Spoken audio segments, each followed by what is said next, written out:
Hi everyone. In this video we're going to talk about religious pluralism. Let's go ahead and get started. Alright, so first let's just go ahead and define religious pluralism. So religious pluralism is the belief that there are different paths to the same God or ultimate reality. Now this could include all major religions, some perhaps we'll just say most major religions, but the idea here is that no religion has exclusive access to salvation or truth. We should note, as one of our readings does, that no one denies the basic tenets of many religious perspectives are, well, if we take them literally, are quite incompatible. Some religions believe in one God, some religions believe in multiple gods, some religions believe in no gods.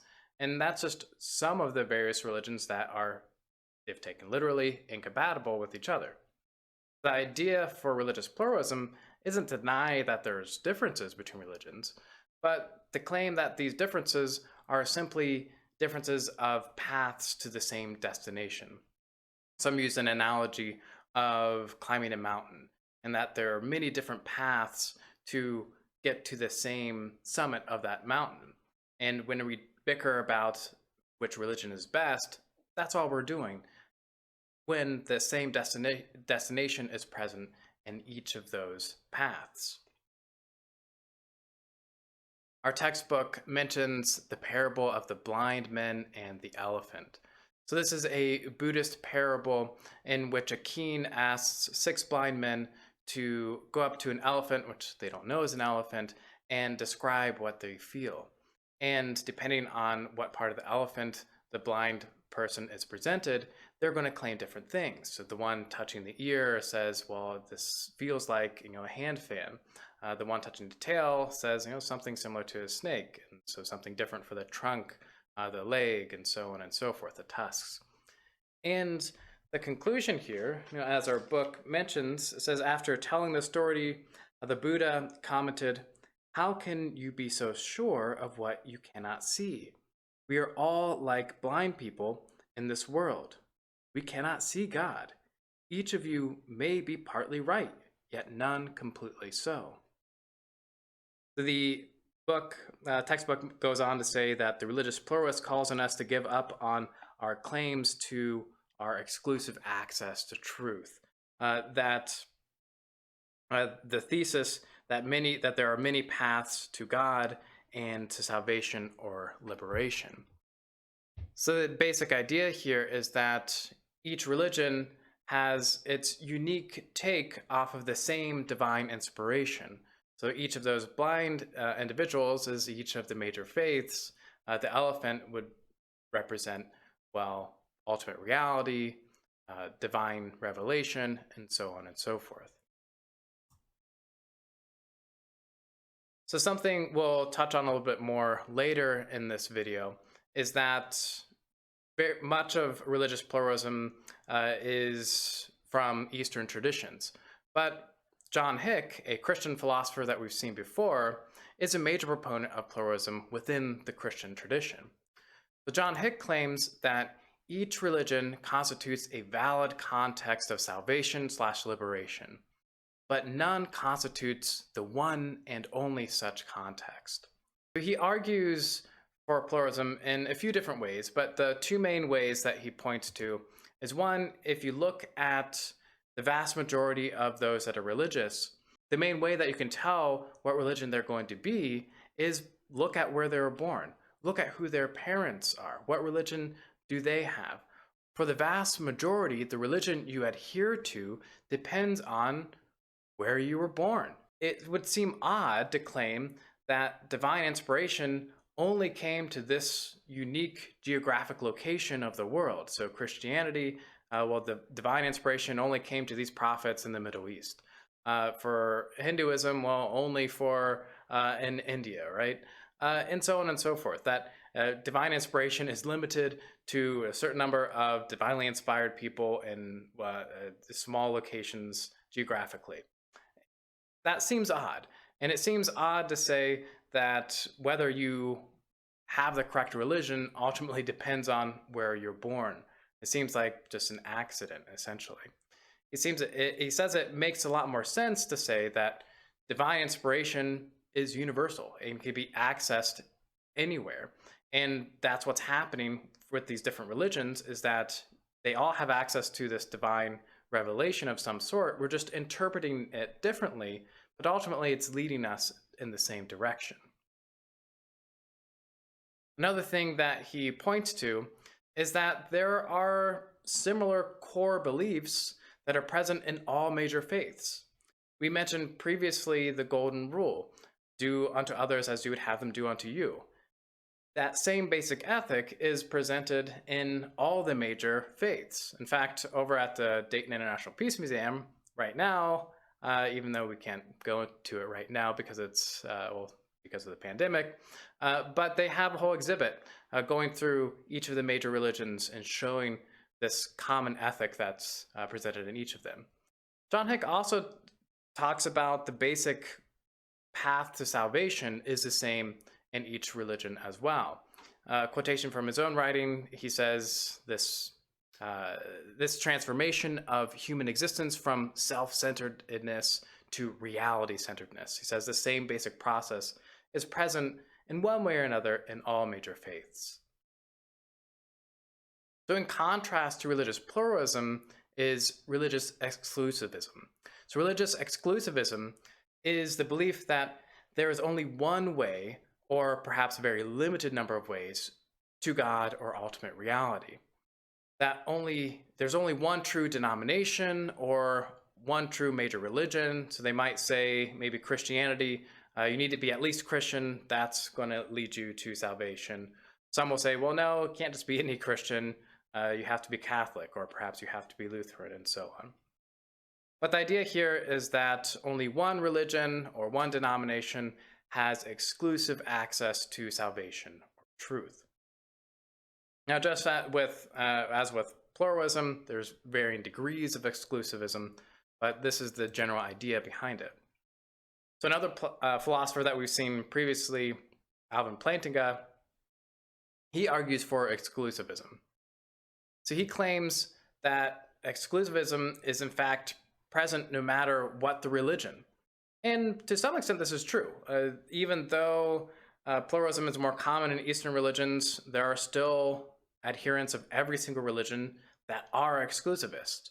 But Plantinga wants to go further than that and make a stronger claim. He says exclusivism is in fact unavoidable, no matter what religion you're a part of.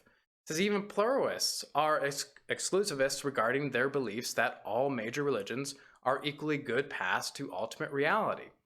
Now, religious pluralists are perhaps have a much more narrow set of exclusivist beliefs, but the pluralist belief itself is still exclusivist in the sense that if you don't believe it, the pluralist is going to claim that you're wrong.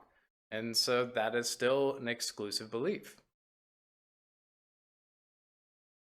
Something else that Plantinga points out is he claims that if someone truly believes in their religion, it might be and will probably be wrong to treat all religions as equal.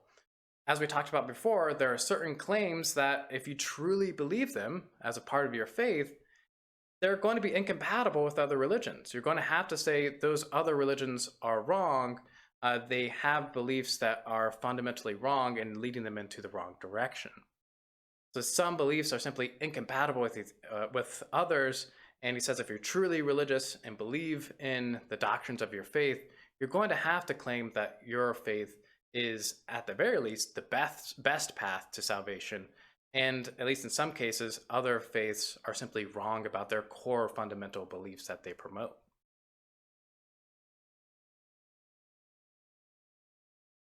So finally, we looked at this reading by David Basinger. So he's a contemporary philosopher that's still alive.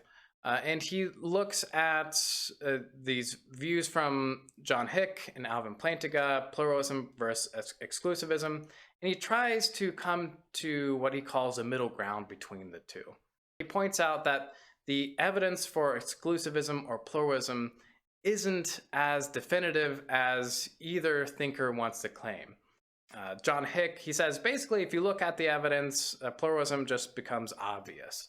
And Plantinga says that exclusivism is simply unavoidable. Well, he says, look, the reality is that there isn't definitive evidence for either side here. And as such, it can be rational to be a pluralist. It can also be rational to be what he calls a reformed exclusivist. He doesn't think it's rational to be a radical exclusivist, but we'll go into that more on the next slide. So he claims that it can be rational to hold that the religion you were taught is the correct one.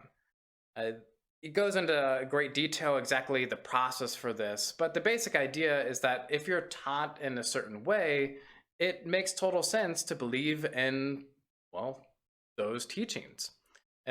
Until perhaps they are questioned, that these beliefs are properly basic, at least to a certain till a certain point of time. That goes on to say that one doesn't need to prove every single religious assertion, and that's true of any type of theory. That if you have to prove every single assertion, that you simply wouldn't be able to have any beliefs whatsoever. And so the basic process of beliefs for everyday beliefs, they apply to religious beliefs as well, and say, look, if you question why this and why that for everything, eventually you're always going to get to something that you just don't have evidence for. And it's not practical to have those standards of belief. And instead, it's okay to have beliefs that you haven't critically engaged with, because that's a part of living. That doesn't mean that we shouldn't engage with them. But he says, ultimately, to be rational, you don't have to have foolproof, definitive arguments for every single belief that you have, but you do need to defend them from incompatible claims.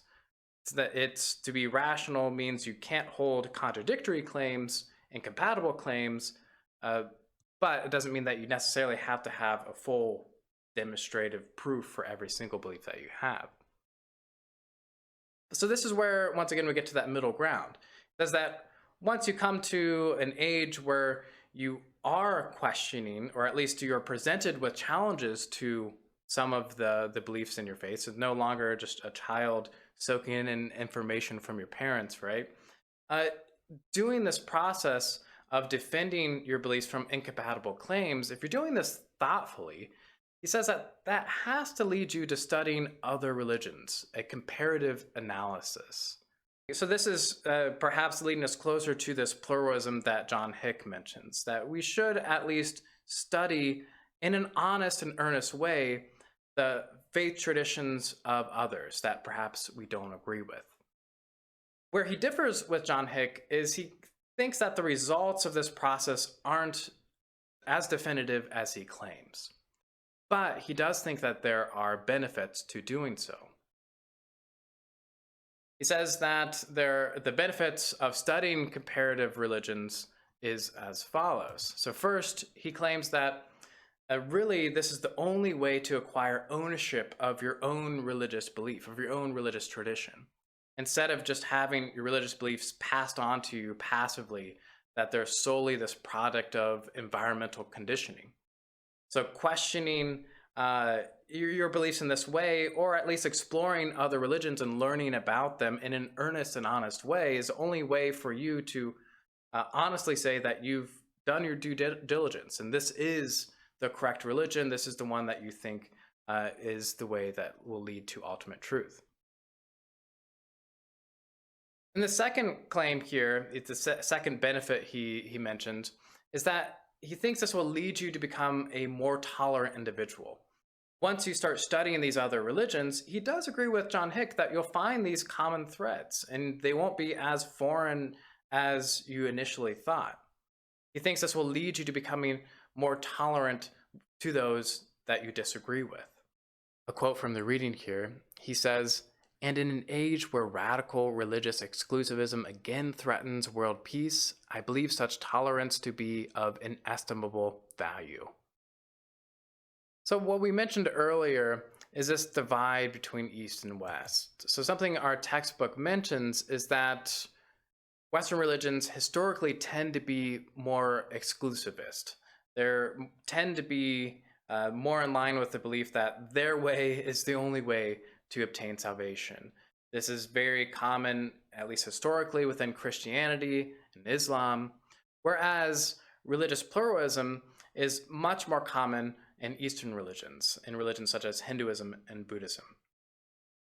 This is historically accurate, but we want to make sure not to make these absolutist claims to say that all Western religions are exclusivist, all Eastern religions are pluralist. The reality is that there are some of each in each of those religions, but these are general trends. But on the topic of Eastern religions, let's take a look at some of the views by the Dalai Lama. So the Dalai Lama is the 14th Dalai Lama, the leader of Tibetan Buddhism. You can think of him kind of like the Pope to Catholicism. In a similar way, he's the head of Tibetan Buddhism, except that he's the 14th in the sense that Buddhism believes in reincarnation, and so he is the reincarnation of this bodhisattva, this enlightened one, who comes back to help his followers achieve salvation too, or liberation rather. A handful of key points from that reading. He doesn't think that religions should or can integrate, in the sense that should we create this just one world religion? If we have all these common beliefs, why do we have multiple religions? Why can't we just have one? Well, for the Dalai Lama, religions have their own unique features, and those are beautiful. We shouldn't and cannot just get rid of all those things just to create just one religion. So in fact, these unique features cannot be compromised without losing the identity of those religions themselves. But he does think that all major religions do share a lot in common. Each aim, he claims, at permanent happiness in one way or another. They have different names for it, perhaps different processes to get there, but ultimately the aim goal is permanent happiness through moral integrity. Something that he's very clear about is that it doesn't matter what major religion you're a part of, you can achieve these goals through any one of them. That you don't have to be a Buddhist, a member of his own faith, in order to achieve the goals of religion. In fact, he often advises others to follow their own religion rather than convert to Buddhism. So we'll just end with this quote from the reading. So he says, when we come into contact with the followers of different religions, we should not argue. Instead, we should advise them to follow their own beliefs as sincerely and as truthfully as possible. For if they do, they will no doubt reap certain benefits. Of this, there is no doubt. Even in the immediate future, they will be able to achieve more happiness and more satisfaction. When I meet the followers of different religions, I always praise them, for it is enough, it is sufficient, that they are following the moral teachings that are emphasized in every religion. It is enough that they are trying to become better human beings. This in itself is very good and worthy of praise. I hope after watching this video and doing the readings this week, you have a better understanding of religious pluralism and religious exclusivism and the views on these topics by the Dalai Lama. I look forward to reading your thoughts on these topics in the future.